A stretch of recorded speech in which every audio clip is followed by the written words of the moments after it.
Caden Audiobooks presents Super Smash Cadens Audiobook Edition, The Rise of Super Smash Aidans. Chapter 1. Aidan Gelati was impatiently watching Henry Bevel, whatever you want to call him, working on his newest contraption. "Why are you taking so long?" he cried. "It shouldn't be that hard to do." "I'm going as fast as I can," replied Henry whatever. "Well, it needs to be done faster," snapped Aidan. "Let me do it." So Aidan pushed Henry Bevel, whatever you want to call him, out of the way and started working on it himself. He was making a video game, very similar to Super Smash Cadens. In fact, the only difference between the two games was that his was called Super Smash Aidans instead of Super Smash Cadens. He hoped that his game would have the same effect as Super Smash Cadens did, and that he would obtain superpowers equal to Cadens. Unfortunately for him, he soon realized that he had no idea how Caden had made Super Smash Cadens. "Hey, Henry," he called, "go over to Caden Game Company headquarters and see if you can get some info on how Caden made Super Smash Cadens." "You think they're just going to let me walk right in there?" Henry whatever questioned. "Well, I heard it's the first anniversary of Super Smash Cadens today, and Caden ordered a giant cake," Aidan explained. "You could sneak in the cake." So Henry Bevel, whatever you want to call him, set off to Caden Game Company headquarters. Chapter 2. Caden headed into the meeting room at Caden Game Company headquarters to find other Caden Game Company employees already digging into the Super Smash Cadens first anniversary cake they had ordered. "Hey!" cried Caden. "You're not waiting for me?" "Sorry," apologized one of the cake eaters, "but I think you should skip it anyway. It tastes kind of funny. I think it's gone bad." "That's a shame," Caden responded. "Well, I guess let's get started talking about what updates we're going to add to Super Smash Cadens." Chapter 3. Aidan Gelati was tired of waiting for Henry Bevel, whatever you want to call him, so he decided to do a little research. It turned out that the prototype version of Super Smash Cadens had been made on a website called Scratch, and all you have to do is click See Inside on a project page and you can see the game's source code. He quickly translated the Scratch code into C# code using the internet and started making Super Smash Aidans. Soon, he had completed his prototype. He built the project and uploaded it to the web. No one was downloading it, though. He quickly realized that he would need advertising to get people in play. And he had the perfect ad in mind. With the help of some stolen documents, Aidan Gelati built a pair of hypnotic glasses and made sure that everyone who watched his ad would be hypnotized to play Super Smash Aidans. Soon the downloads were racking up. Aidan let out a maniacal laugh as he watched his game start to reach the same number of downloads as its predecessor, Super Smash Cadens. Chapter 4. Caden had just finished his meeting at Caden Game Company headquarters and was heading home. Just then, he heard some familiar music. It was the music he had made for Super Smash Cadens. He smiled. It looked as if someone else had found the best game ever. He walked over to where he heard the music coming from and gasped. There was someone playing a game that looked almost identical to Super Smash Cadens on his phone. It had the same font, the same colors. The only thing that was different was one word. Instead of Super Smash Cadens, it said Super Smash Aidans. Caden quickly realized that the person playing the game looked a bit odd.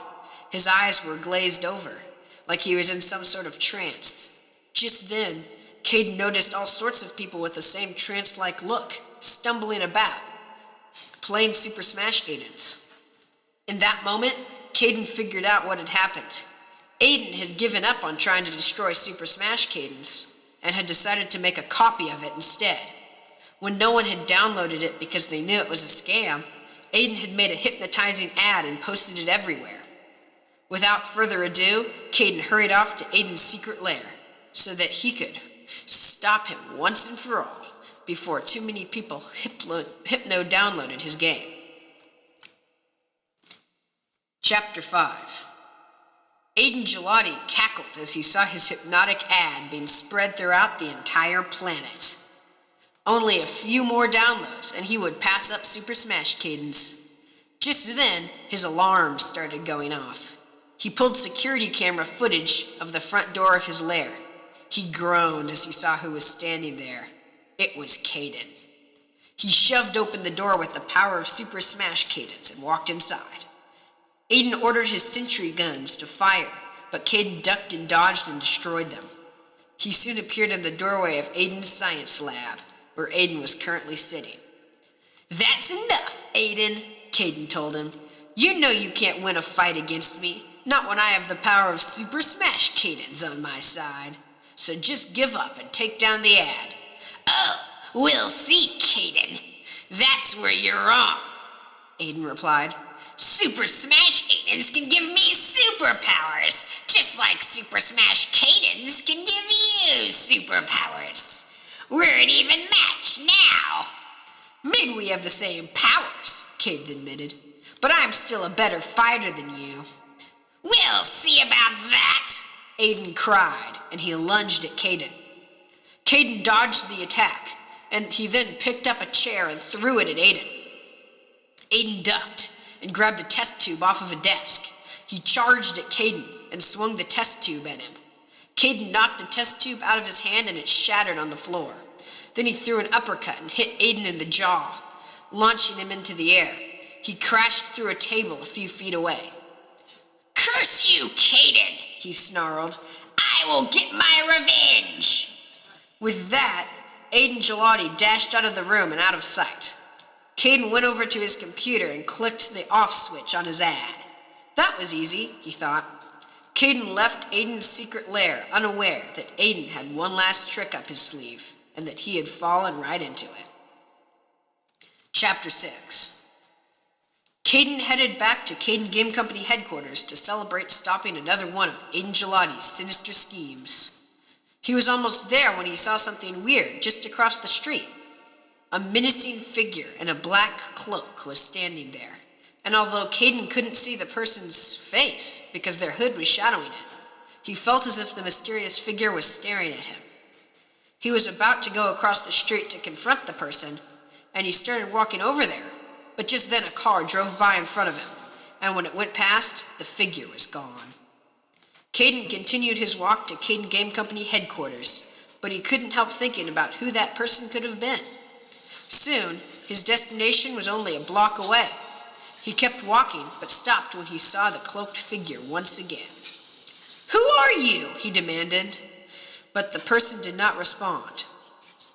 Thinking that the person must be some sort of villain, Caden charged at the mysterious figure and tackled them to the ground. Something was off, though, and when he got up, he realized what. The only thing he had tackled was the cloak. The person who had been wearing it had vanished once again. "What the heck is going on here?" he cried aloud. Chapter 7. Aidan Gelati was in his other secret lair. He only had built this one for emergencies in case his other hideout had been compromised. He had fled here when Caden had beaten him, but he knew he was going to have the last laugh. He cackled as he thought of the trick he had played on Caden. When Caden had turned off his ad, a split-second hypnotic screen had popped up and hypnotized him. He had hypnotized him to make him think he had something wrong with his vision, so that he would start having hallucinations. Aidan was hoping that it would drive Caden over the edge, and he would end up causing some damage, maybe even destroying Super Smash Cadens himself. He was confident that he had finally thwarted Caden. Chapter 8. Caden knew he had to stop whoever had been in that cloak. He walked around the perimeter of Caden Game Company headquarters looking for the strange person, but didn't find anything. Once again, he decided to give up. As he was about to walk inside of the headquarters, he saw a flicker of movement out of the corner of his eye. He quickly turned around and saw the figure again, in another black cloak. "How many of those cloaks do you have?" he cried. Just like the last time, the figure didn't respond. They just kept standing there. Caden didn't want to charge another cloak, so he picked up a boulder and threw it at the mysterious person. To his amazement, it shot right through them. "How?" Caden shouted. The figure just disappeared. Caden was super confused. Did this person have superpowers too? He once again started heading towards Caden Game Company headquarters, and this time he made it inside. He was about to head up to the meeting room when something caught his eye. His reflection on the shiny wall looked like the people who had been playing Super Smash Aidans. His eyes were glazed over, just like theirs. Aidan must have somehow hypnotized me, Caden thought. He knew Aidan had 2 secret lairs. They weren't as secret as he thought, so he started heading over to Aidan's other hideout. Chapter 9. Aidan looked up as he saw Caden walk into his hideout via more security cameras. He was disappointed that he had figured out he had been hypnotized so quickly, but he had a backup plan. He got up and started preparing. When Caden got into his control room, he was ready for him. "I know you hypnotized me, Aidan," he shouted. "Yes, I did," Aidan replied. "So you'll have no way to tell which of these is the real me."